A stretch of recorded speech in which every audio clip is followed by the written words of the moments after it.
Hello friends, मैं doctor Shakeel Ahmed, cataract and refractive surgeon, vision care super speciality eye hospital. तो दोस्तों, आज मैं चर्चा करने जा रहा हूँ सोसाइटी की आंखों से रिलेटेड एक बहुत ही सेंसिटिव, बहुत ही इम्पोर्टेंट बीमारी जिसको काला मोतिया या ग्लोकोमा कहते हैं।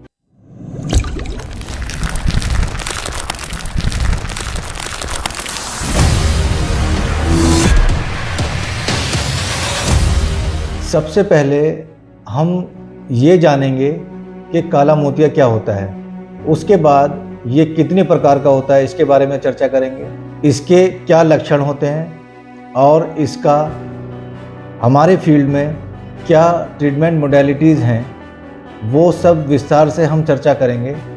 तो दोस्तों, सबसे पहले हम ये जानेंगे कि काला मोतिया क्या होता है। ये एक ऐसी बीमारी है जो सोसाइटी में बहुत लोगों को रहती है और ये हमारे साथ ही पनपती है। इसमें ना किसी तरह का दर्द होता है, ना कोई आँख में लाली आती है, और सबसे ख़ास बात इस बीमारी की है कि ये पेशेंट के साथ कई सालों तक रहती है और पेशेंट को इसका आभास भी नहीं होने देती।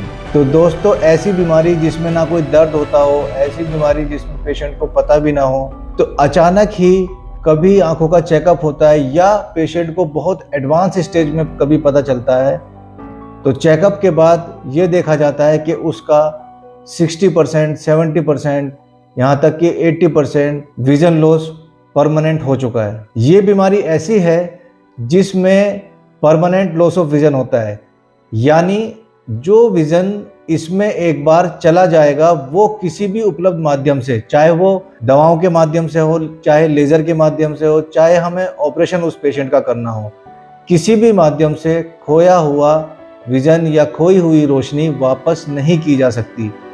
जो ट्रीटमेंट का एम है वो सिर्फ ये होता है जो रोशनी बची होती है हम उसको बचा लें। तो दोस्तों, ये ऐसी बीमारी है जो permanent loss of vision cause करती है, यानी कि हमें इससे बहुत ही सतर्क, बहुत डर के रहने की ज़रूरत है।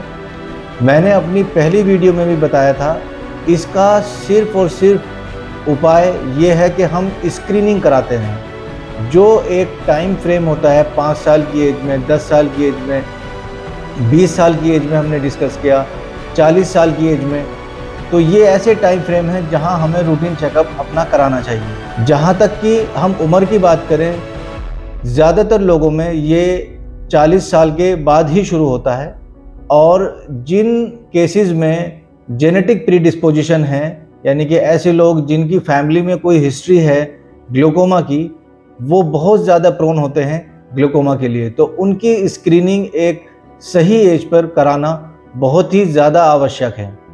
तो दोस्तों, सबसे पहले कन्फ्यूज़न ये रहता है कि काला मोतिया क्या होता है। बहुत से पेशेंट आते हैं हमारे पास, वो हम डायग्नोज करते हैं उनको, हमने काला मोतिया बताया, हमने सफ़ेद मोतिया बताया। टेक्निकली कोई भी डॉक्टर ब्रीफ कर देता है पेशेंट को कि भाई आपको काला मोतिया है या सफ़ेद मोतिया है, लेकिन पेशेंट अचानक ही कंफ्यूज रहता है कि क्लिनिक पे वो कुछ समझा और घर जाते जाते, सपोज उसका सफ़ेद मोतियाबिंद डायग्नोज हुआ और घर जाते जाते वो भूल गया, उसे लगा कि क्या काला सफ़ेद क्या डिफरेंस है, किसी से काला मोतिया उसने बता दिया, किसी से सफ़ेद मोतिया बता दिया। तो बड़ा कन्फ्यूज़न एक सोसाइटी में रहता है कि भाई क्या काला मोतिया है, क्या सफ़ेद मोतिया है। तो पेशेंट इसका बहुत जल्दी डिसीजन ले नहीं पाते हैं। तो सबसे पहले ये जानना ज़रूरी है कि काला मोतिया क्या होता है। मैंने अपनी कैटरैक्ट की वीडियो में आपको इस डेमो आई के माध्यम से ये समझाया था कि सफ़ेद मोतिया क्या होता है। तो दोस्तों, ये सबसे आगे पारदर्शी पुतली होती है, इसके पीछे काली पुतली होती है और इसके पीछे हमारा प्राकृतिक या नेचुरल लेंस होता है। नॉर्मल केसेस में ये बिल्कुल ट्रांसपेरेंट होता है। अगर ये लेंस, नेचुरल लेंस जो आँख के अंदर होता है, धुंधला होने लगे, यानी कि ये सफ़ेद पड़ने लगे, तो रोशनी हमारी आँखों में आर पार नहीं होती है, वो पर्दे पे प्रोजेक्ट नहीं हो पाती। उस कंडीशन को हम कहते हैं सफ़ेद मोतियाबिंद, जब ये सफ़ेद होता है। और इस कैटरैक्ट की सर्जरी लेंस के द्वारा बहुत अच्छे उपलब्ध माध्यम से की जाती है। एक आर्टिफिशियल लेंस इसकी जगह डाल दिया जाता है और पेशेंट को 100% फिर से वैसे ही दिखना शुरू हो जाता है। यानी कि सफ़ेद मोतियाबिंद एक ऐसी बीमारी है जिसमें नेचुरल लेंस सफ़ेद हो जाता है, कैटरैक्टस हो जाता है और उसको कम दिखने लगता है। सर्जरी के बाद उसमें 100% रिकवरी हो जाती है। यानी ये रिवर्सिबल कॉज है ब्लाइंडनेस का। इसमें पेशेंट 100% ब्लाइंड हो भी जाता है तो भी पूरी तरह रिकवर कर जाता है लेंस डलने के बाद। काला मोतिया बिल्कुल इससे रिवर्स कंडीशन है।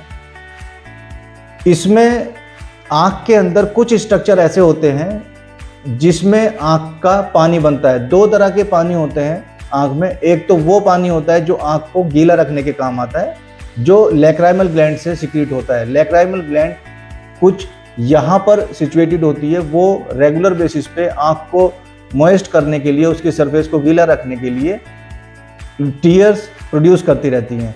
एक पानी वो होता है जो आँख के अंदर बनता है।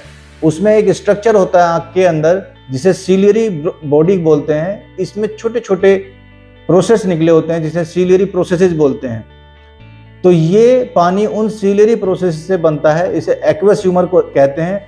और ये एक तरह का प्रेशर जनरेट करता है क्योंकि आँख के अंदर बहुत सारे ऐसे स्ट्रक्चर हैं जो एवैस्कुलर हैं, जहाँ पर ब्लड की सप्लाई नहीं जाती है या जिसमें ब्लड वेसल्स, खून की नसें नहीं होती हैं। तो इस एक्वस के माध्यम से उन स्ट्रक्चर्स को न्यूट्रिशन पहुंचाया जाता है। जैसे पुतली में कोई नसें नहीं होती हैं जो खून सप्लाई करती हैं, वो एक्वस के माध्यम से अपना न्यूट्रिशन लेती है। दूसरा हमारा नेचुरल लेंस, ये एक्वस के माध्यम से पूरा न्यूट्रिशन अपना लेता है। तो ये ट्रांसपेरेंट स्ट्रक्चर्स हैं जो एक्वस के माध्यम से न्यूट्रिशन लेते हैं। तो ये एक्वस जो रेगुलर बेसिस पे बनता रहता है, इसके निकलने का एक चैनल होता है। तो मैं अभी आपको एक एनिमेटेड क्लिप दिखा रहा हूं, उससे आप बहुत अच्छे से समझ लेंगे।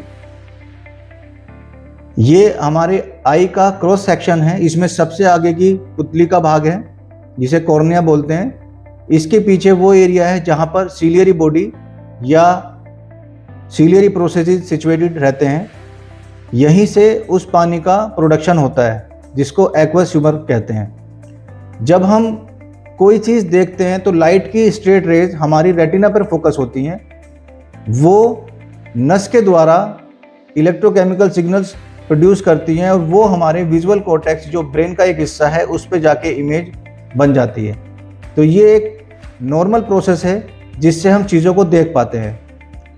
जो पेशेंट ग्लूकोमा के होते हैं उनमें इस एक्वस ह्यूमर की मात्रा बढ़ जाती है। या तो वो ज़्यादा बनने लगता है या उसको ड्रेनेज का रास्ता वो ब्लॉक हो जाता है, जिसके कारण रेगुलर बेसिस पे आँख के अंदर प्रेशर क्रिएट होने लगता है। ये एक्स्ट्रा प्रेशर पीछे की तरफ रिफ्लेक्ट करता है जहाँ पर आँख की ऑप्टिक नर्व होती है, जिसे आँख की नस कहते हैं, और इसको धीरे धीरे ये डैमेज कर देता है। ये एक ऐसा प्रोसेस है जिसमें मरीज को कोई दर्द महसूस नहीं होता है और धीरे धीरे बिना दर्द के, बिना किसी सिम्टम के पेशेंट ब्लाइंड होने लगता है।